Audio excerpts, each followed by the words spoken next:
Di satu sisi 3 bulan ini nggak bisa berpikir apa-apa, udah kayak bengong, udah kayak orang gila ternyata kayak gitu. Jadi dia butuh waktu 3 bulan ini untuk apa namanya bangkit lagi lah gitu. Nah di tengah-tengah perjalanan menuju kebangkitannya ini itu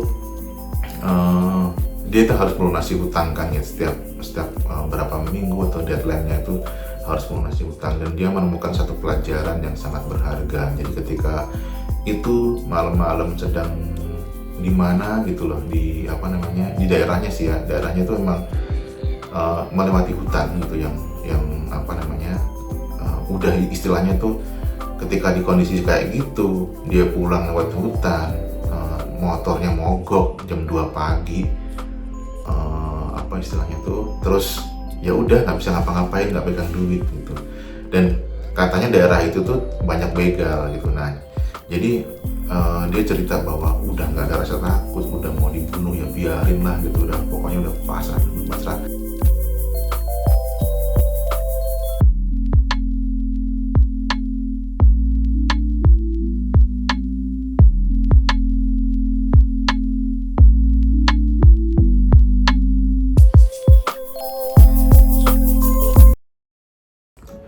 Assalamualaikum warahmatullahi wabarakatuh. Salam sejahtera, salam damai, salam kebajikan, salam yang indah-indah semua. Om Swastiastu. Ketemu lagi dengan saya Yahya Rifan Daru di channel Sinau Urip. Baik, hari ini hari Jumat dan saya mau bercerita tentang sesuatu yang mungkin bisa jadi menarik ya untuk disimak ya. Jadi ceritanya sebenarnya masih baru tadi malam. Jadi kami itu ada di satu apa namanya lingkungan kecil di perumahan yang memang sering ngobrol bareng dengan tetangga ya, sharing itu bapak-bapak lah gitu, obrolan bapak-bapak kompleks gitu. Tapi kadang-kadang tuh dari obrolan itu menimbulkan satu inspirasi gitu yang bisa memberikan pelajaran ya, khususnya buat saya sendiri, atau mungkin yang bisa saya share ini ya bisa jadi buat yang lain juga gitu ya.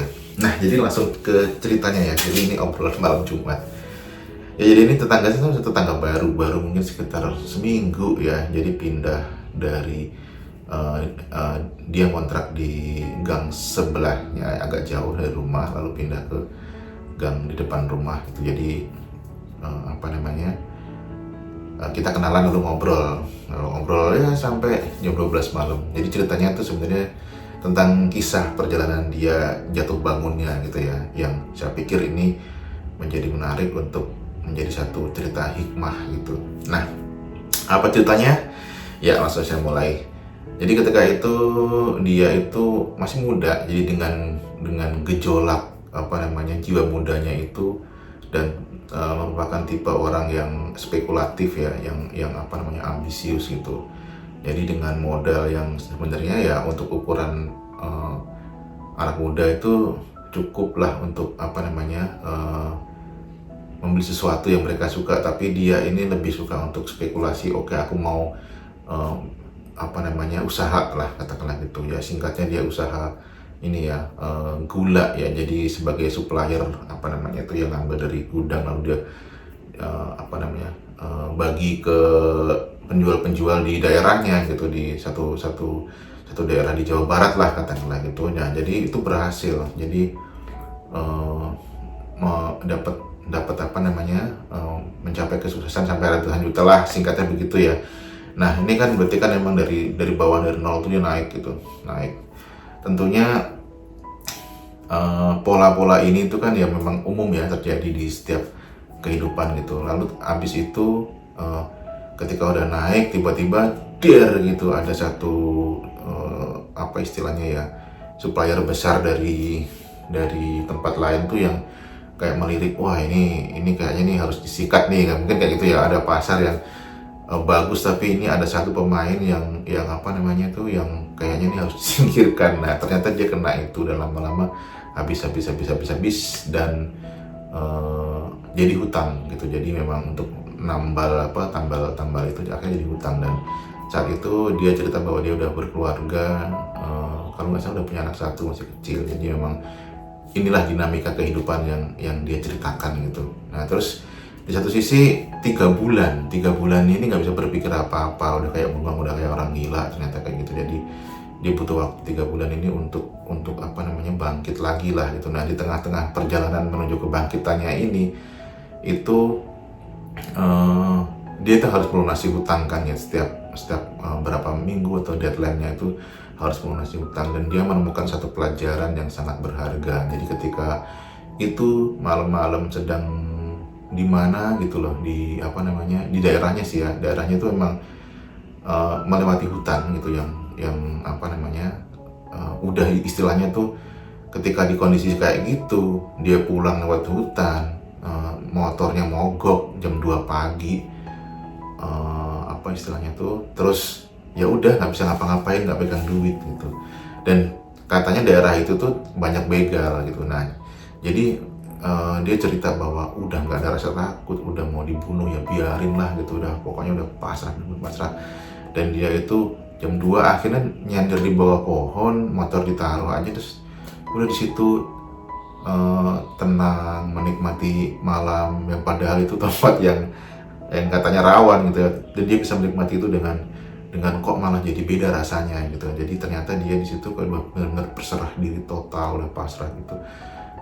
Udah nggak berharap apa-apa, udahlah mau dibunuh, kayak mau dirampok, mau rampok apa, udah nggak punya apa-apa juga gitu. Jadi udah mentok gitu ya.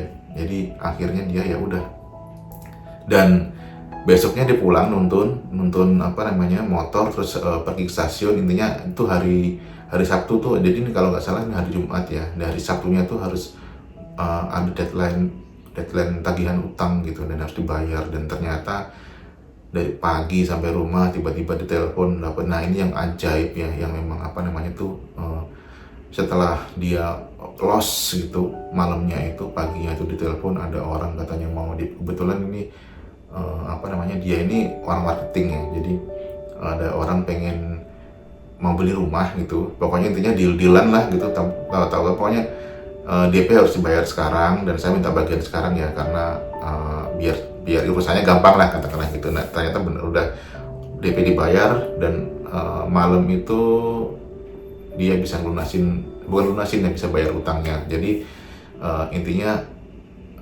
ada solusi lah gitu. Jadi kan tadinya dia bingung, aduh bayar pakai apa nih gitu, terus udah jalan, udah malam, terus kebingungan. Jadi pikirannya tuh udah overthinking, tiba-tiba setelah overthinking dia drop ke bawah, lalu ngalamin kayak ketenangan itu yang membuat dia total berserah diri.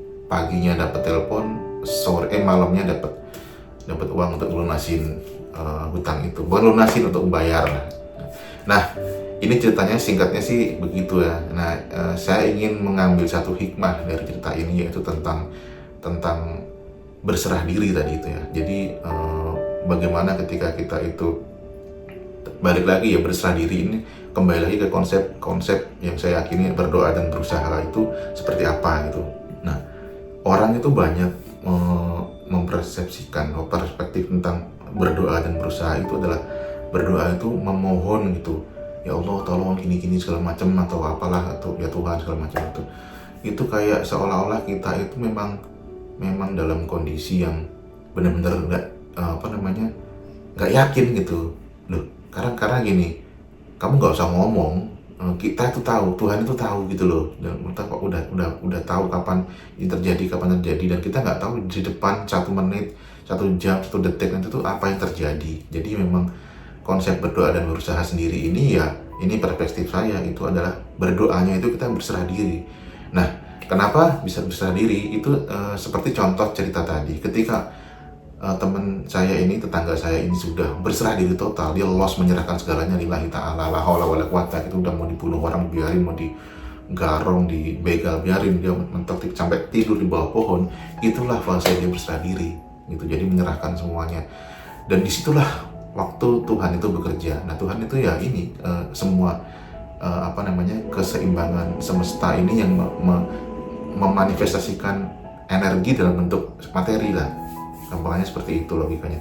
Nah ketika kita di fase itu udah mentok, itu langsung kayak ini obrolan ngawur ya, gimana lu udah mentok, udah menyerah, ini saatnya gue bekerja ya, jebret Tuhan bekerja. Nah kayak gitu. Jadi ini konsep berdoanya itu berserah diri. Lalu yang kedua adalah bekerja. Nah, bekerja sendiri ini eh, seperti contoh cerita yang tadi saya ceritakan, namanya manusia kan pasti bekerja begini ya. Awalnya menikmati, wah asik nih gitu, tenang, nikmati, hasilnya tambah banyak tambah banyak tambah banyak. Nah, ketika udah nambah banyak ini muncullah satu, wah ini bisa nih lebih banyak lagi, lebih banyak lagi. Nah, itu udah jatuhnya itu udah ke keinginan, bukan memenuhi kebutuhan lagi tapi keinginan atau nafsu. Nah, ketika ini udah makin tinggi, hukum alam, apa namanya, pergerakan energi ya di tubuh kita, di atomik, di sel itu kan begini. Kita udah makin tinggi, otomatis kan turun ke bawah. Dia pasti ada masanya begitu. Nah, semakin gerakannya semakin fluktuatif, naiknya tinggi, turunnya juga tinggi gitu. Jadi itu semakin berat gitu loh untuk kita jalani.